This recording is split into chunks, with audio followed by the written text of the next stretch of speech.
کبھی ایسا ہوتا ہے کہ آپ کوئی چیز کھاتے ہیں تو وہ کڑوی ہوتی ہے تو آپ فوراً پھر شکر لے کے منہ میں ڈال لیتے ہیں، فوراً کوئی میٹھی چیز ڈال لیتے ہیں. کیوں؟ اس لیے کہ وہ جو کڑواہٹ پیدا ہوئی ہے وہ زائل ہو جائے.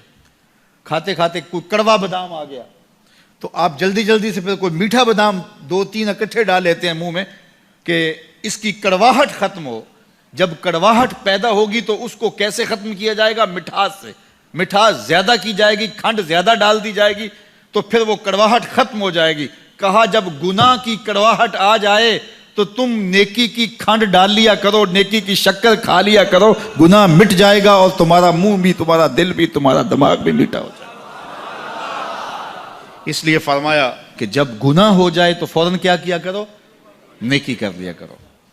علماء نے کہا کہ نیکی سے گناہ مٹ جاتے ہیں، بعض نے کہا کبیرہ بھی مٹتے ہیں، صغیرہ بھی مٹتے ہیں، لیکن جو معتبر قول یہ ہے کہ صغیرہ مٹتے ہیں، کبیرہ توبہ سے مٹتے ہیں. جو ہمارے صغیرہ گناہ ہیں جو ہم سے ہوتے رہتے ہیں زندگی میں، چلتے پھرتے گاہے گاہے ہم سے کئی گناہ سرزد ہوتے ہیں، ہمیں بعض کا پتہ بھی نہیں ہوتا گناہ سرزد ہو رہے ہوتے ہیں، تو وہ مٹتے ہیں. گناہ کیسے؟ وہ گناہ مٹتے ہیں نیکی کرنے سے. جب وضو کرتے ہیں ہاتھ کے گناہ مٹ جاتے ہیں، جب کلی کرتے ہیں منہ کے گناہ مٹ جاتے ہیں. اللہ اکبر. اسی طرح جب آپ نماز پڑھتے ہیں تو آپ کے بدن کے گناہ گر جاتے ہیں. جب نماز جمعہ پڑھتے ہیں ایک جمعہ سے لے کر دوسرے جمعہ تک کے درمیان کے گناہ ختم ہو جاتے ہیں. جب آپ عمرہ کرتے ہیں ایک عمرے سے لے کر دوسرے عمرے کے درمیان تک کے گناہ مٹ جاتے ہیں. اور جب آپ حج کرتے ہیں تو ایسے ہوتے ہیں جیسے ابھی ماں کے پیٹ سے جنم لیا ہو، سارے گناہ مٹ جاتے ہیں، ایک گناہ بھی بدن پہ باقی نہیں رہتا. اللہ اکبر. فرمایا صحابہ کیا تمہارے گھر کے سامنے سے نہر گزرتی ہو اور تم اس نہر سے 5 وقت غسل کرتے ہو، تمہارے بدن پر کوئی میل کچیل رہے گا؟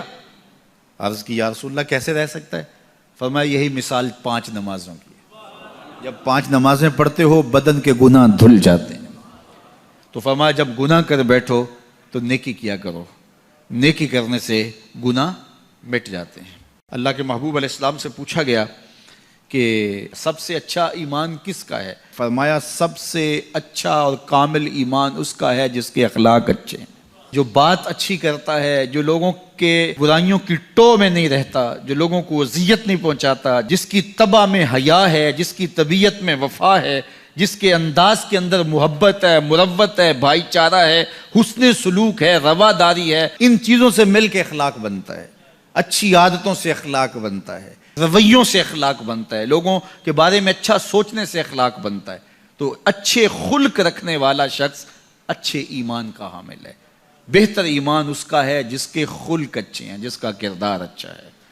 اور جس کا کردار اچھا نہیں ہے تو سنیے اللہ کے محبوب نے ارشاد فرمایا فحش مزاجی اور فحش گوئی، بیہودہ بولنا اور بیہودہ طرز زندگی اختیار کرنا، فرمایا یہ دونوں چیزیں اسلام سے نہیں ہیں، ان کا اسلام سے کوئی تعلق نہیں ہے.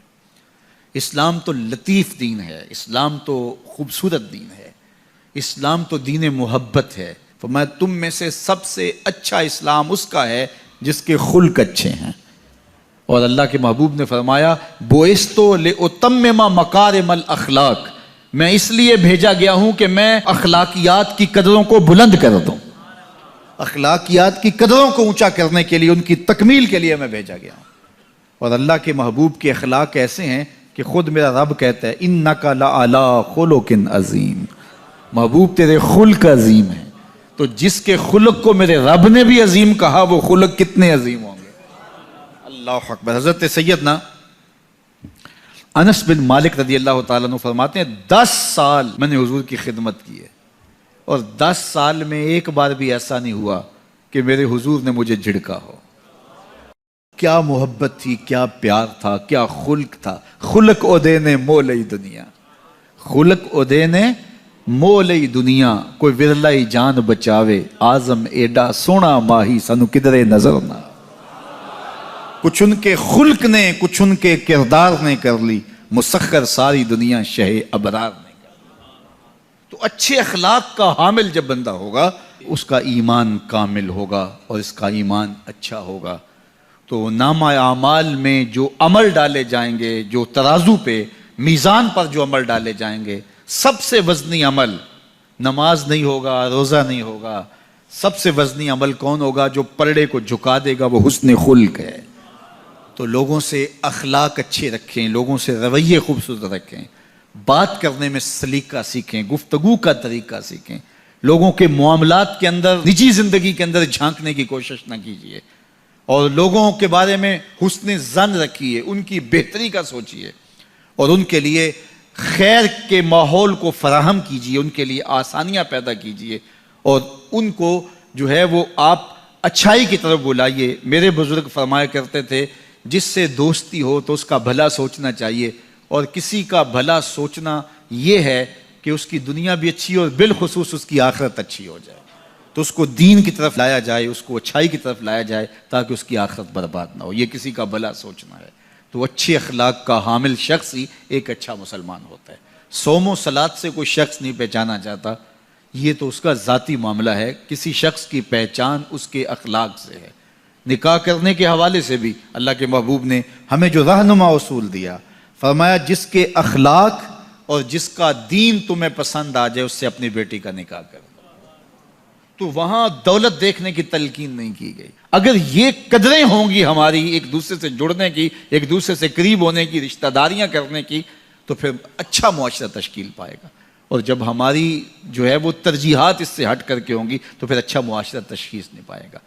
آج اس سے تعلق جوڑا جاتا ہے جس کے پاس دولت کی کثرت ہو یا کوئی صاحب اقتدار ہو، تو لوگ اس سے تعلق رکھتے ہیں، چاہے اس کے اخلاق کتنے ہی برے کیوں نہ ہوں، اس کے رویے کتنے ہی تلخ کیوں نہ ہوں۔ جو اچھے خلق کا حامل ہے، اس کی قربت اختیار کرو، تمہیں زندگی اور آخرت کا نور نصیب ہوگا۔ اس کائنات میں سب سے افضل شخص کون ہے؟ سب سے اچھی ڈیوٹی کون سی ہے؟ سب سے سونی نوکری کون سی ہے؟ کہتے ہیں کہ فلاں نوکری بہت اچھی ہے، فلاں کاروبار بہت اچھا ہے، فلاں جگہ پیسہ بہت ہے، فلاں شعبے میں عزت بڑی ہے۔ لیکن آؤ حضور سے پوچھتے ہیں، سب سے افضل کون ہے؟ سب سے اشرف کون ہے؟ تو میرے حضور نے فرمایا، خیرکم من تعلم القرآن وعلمہ، تم میں سب سے افضل وہ ہے جو قرآن سیکھتا ہے اور اوروں کو سکھاتا ہے۔ سب سے اشرف، سب سے اچھی نوکری، سب سے اچھا کام، سب سے بہتر وظیفہ اس کا ہے جو قرآن خود بھی سیکھتا ہے اور اوروں کو بھی سکھاتا ہے۔ تو اس کتاب سے جڑ جاؤ، اس کتاب سے وابستگی اختیار کرو۔ جس رات کے دامن میں قرآن نازل ہو، وہ رات تو افضل ہو، وہ رات تو 1000 مہینے سے اشرف ہو۔ اللہ اکبر۔ تو پھر مجھے بتاؤ کہ جو قرآن کو اپنی روح میں بسا لے، جو اپنے اعمال کو قرآن کی تعلیمات کے تابع کر دے، جو اپنے دنوں کو قرآن کے اجالوں میں گزارے، اپنی راتوں کو قرآن کی تلاوت میں بسر کرے، دن کی تنہائی میں اور رات کے اجالوں میں قرآن پڑھے، بتاؤ وہ کتنا اشرف ہوگا۔ اس لیے میرے اور آپ کے آقا و مولا نے فرمایا، راتوں کی تنہائیوں میں اٹھ اٹھ کے قرآن پڑھا کرو، اور قرآن پڑھتے ہوئے رویا کرو، اور اگر رونا نہ آئے تو رونے کی کوشش کیا کرو، کوشش کیا کرو۔ رقت پیدا ہو جائے تمہیں قرآن کی تلاوت کرتے کرتے۔ حضرت داتا گنج بخش علی حجویری علیہ رحمہ سے ایک مرید نے کہا، حضرت اگر رونے کی کوشش کریں پھر بھی رونا نہ آئے، فرمایا پھر اپنے مقدر پہ رویا کرو۔ تم اتنے سنگ دل ہو گئے ہو کہ تمہاری آنکھیں آنسوں کا خراج نہیں دیتی ہیں۔ تو اس کتاب کے ساتھ جڑ جاؤ، تعلق کو مضبوط کر لو، اور اس کتاب سے وابستگی تمہیں دنیا آخرت کی بہتری کی ضمانت فراہم کرے گی۔ اور یہ کتاب زندہ ہے، اس کا پیغام کبھی فرسودہ نہیں ہوا، اس کا پیغام کبھی پرانا نہیں ہوا۔ ہر دور کے تقاضوں سے یہ کتاب ہم آہنگ ہے، اور یہ کتاب ہر شخص کی ضرورت کی کفالت کرتی ہے۔ اور پھر اللہ نے اس کو اتنا آسان کیا ہے، اتنا جامع بنایا ہے کہ ہر طبقہ زندگی کے شخص کے لیے قرآن کافی ہے، ہر شخص کی ضرورت کا کفیل ہے۔ اس کو ایک عام شخص پڑھے تو اس کو بھی نور ملتا ہے، ایک نکتہ بین شخص اس قرآن کا مطالعہ کرے تو اس کو بھی روشنی ملتی ہے، ایک فلسفی پڑھے تو محروم وہ بھی نہیں ہوتا۔ جو بھی اس قرآن سے پڑھے، دیکھیے کچھ کتابیں ایسی ہوتی ہیں وہ بچوں والی ہوتی ہیں، جو پڑھے لکھے لوگ ہیں ان کی کوئی دلچسپی وہاں نہیں ہوتا، الف انار اور بے بکری میں انہیں کوئی دلچسپی نہیں ہوتی۔ اور جو بڑی کتابیں ہیں بچوں کی سمجھ سے ورا ہوتی ہیں، لیکن یہ واحد قرآن ہے، جس طبقے کا شخص بھی پڑھے، ان پڑھ پڑھے تو اس کو بھی نور ملتا ہے۔ میں دیکھتا ہوں تلاوت چل رہی ہوتی ہے اور تلاوت عربی میں ہے، اور بندہ عربی جانتا نہیں ہے، وہ بھی جھوم رہا ہوتا ہے، اس کو بھی حظ مل رہا ہوتا ہے۔ یہ کتاب ہر طبقہ زندگی کو روشنی دیتی ہے۔ یہ قیامت تک آنے والی انسانیت کے لیے رشد و ہدایت کا صحیفہ ہے۔ اس کتاب سے جڑ جانے سے بلندیاں نصیب ہوتی ہیں۔ جس رات کو یہ کتاب اترے وہ رات تو لیلۃ القدر کہلائے، اور جو شخص اس کتاب سے وابستہ ہو جائے اور اس کتاب کو اپنی روحوں میں سمو لے، وہ ذی قدر کیوں نہیں ہوگا، وہ عزت کا مالک کیوں نہیں ہوگا، وہ شانوں اور عظمتوں کا مالک کیوں نہیں ہوگا۔